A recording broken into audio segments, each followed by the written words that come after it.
Hey guys, Midnight Philoppicker here, and I've got another beginner's guide, this time on how to deal with serrated pins. I have these American 1100 series locks, and I'm going to be using these locks also to share a little bit of history on how they made a really, well, this one here made a really big difference for me in learning how to feel each pin and the state that they're in and the feedback they're giving me, the amount of tension I need, everything. One thing I just want to quickly say is huge grats to Chris for reaching 500 subs. That's awesome, man. I wish you all the best moving forward and keep up all the great work. Now, getting back to this, if you saw my video on this guy, you'll know, first of all, that it's filled with just serrated pins, so it's perfect for this video. But also, you'll see that I was super excited when I got this open, and that was because that was the very first time I had ever opened it. Before that point, I'd opened it with 3 pins and I'd opened it with 4 pins, which means that I was progressive pinning it. For anyone who doesn't know what that means, I'll show you guys when we later gut this lock and discover together what's inside. But what I did is I took out some of the pins and I basically turned it into a 3-pin lock and a 4-pin lock, and I figured out slowly how to tell what the lock was saying to me. And as I pick now, it really feels like a lock is talking to me, and it is all thanks to the experience I got through picking these locks. Now, one thing I will mention is this keyway is slightly angled.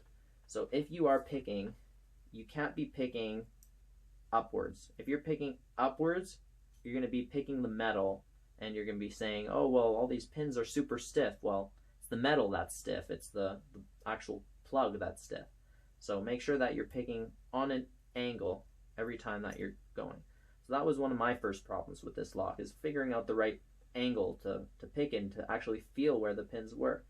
The other thing was make sure that you're willing to switch things up if it's not working. When I first started, I was using this thick pick, and you'll see in my video that's the one that I was using. Now, I read online someone mentioned they prefer using 15 thousandths. This is 25 thousandths, so I have here a 15 thousandths deep hook, and I agree, it makes a huge difference for me. So when I started doing that, that also improved my ability to pick these locks a lot. Another thing is, when I was picking this lock, I would always start from the front. So I didn't get that much feedback when I did it that way. Some locks respond differently to other approaches, so I try to change it up. I worked from the back, and I got a lot more feedback, and it really opened up a lot more opportunities with this lock. So be willing to change things up if something's not working. I want to go over, when I start here, I find this back pin by pulling kind of the pick along the edge here. That was something I discovered with these locks. Before that, I never really tried that. So once I find that first pin, I'm keeping pretty light pressure, and I'm just gonna give them a little bit of touch. I'm kind of giving it a little push every once in a while, because it kind of helps to audiate that click, if that's even a word. But I got some clicks on 5, and now 5 feels very stiff. He doesn't want to move anymore, so I'm going to go to 4. And I could push 5 harder if I really wanted, but I don't want to overset him, so I could always come back to him later if I didn't get him all the way. Oh, I got a nice click on 3. 2, let's see if he gives me anything. Make sure I'm on the correct angle, so I'm not going to be picking the metal.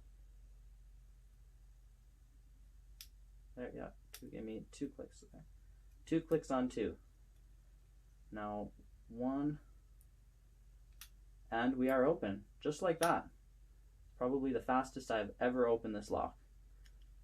Now, I will show you guys this lock. Same approach. This one I'm going to work from the front.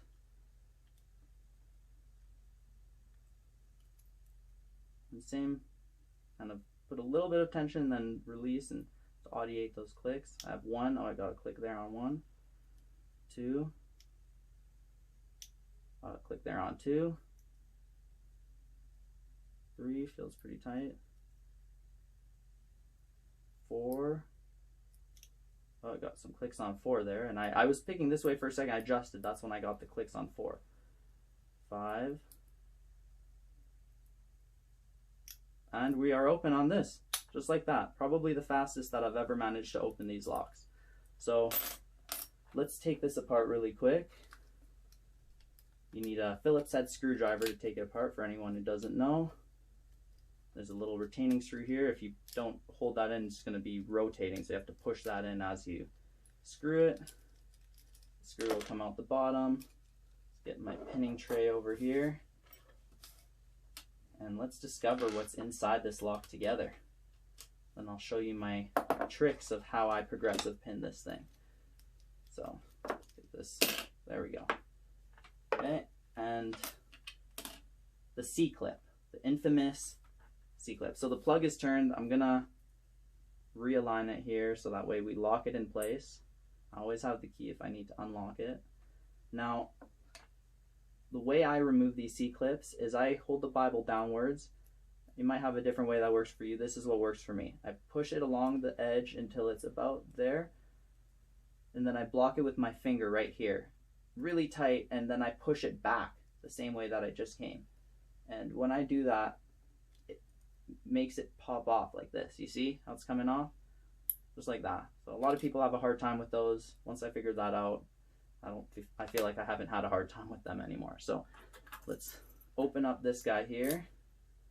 Make sure when you turn it that the little notch in that plug is angled here so the pins don't come flying out of this little gap right there. And if you're like me and you don't have like a professional follower, you can use your super professional follower, AAA battery. Just push it in just like that. And who needs a follower? Come on. Okay, so now let's dump these key pins out. I'm gonna put 1, 2, 3, 4, 5. So let's turn this guy around here and see what we got inside this guy. 1, 2, 3,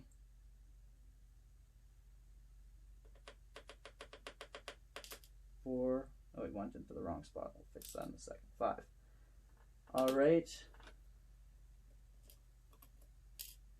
This little hair out of here. Turn this guy around here and put this one in the correct spot right there. Oh, and turn this guy around as well. Now let's take out our driver pins, and you'll notice, by the way, there's a little notch here. So if you're ever confused which side is the front, the side that has a little notch just right there is the front. The side that has nothing is the back. Okay, so we're going to start taking out pins one by one. We have a serrated spool in spot 1. We've got a serrated spool in spot 2. We've got, what's this? Come on. There we go. Oh, just a regular serrated pin in 3. We've got serrated spool in 4. The tweezers grab those nicely. And then just a regular serrated in 5. Let's get these springs out of here. Oops. And I'll bring this nice and close for you guys to properly see here as I get all of these things out of the way.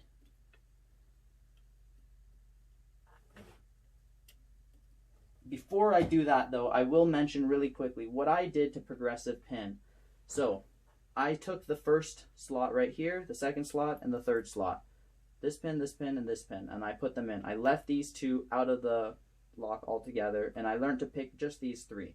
That was actually really hard, and I was pretty discouraged because I was saying, I can't pick this 3-pin lock. Eventually I got it, and that was a huge step up. So I added a 4th pin eventually when I was doing it relatively quickly, and then I started to get that. So I added a 5th pin, and when that happened, I couldn't open it. So I did the same thing in reverse. I did the back 3 pins. And then once I did the back 3 pins, then I add the 4th pin, then the 5th pin. And that's how I learned how to pick this lock. And it, like I said, it night and day difference for me. Let me just get this closer to the camera so that you guys can see what I have here. Make sure that I keep it in view.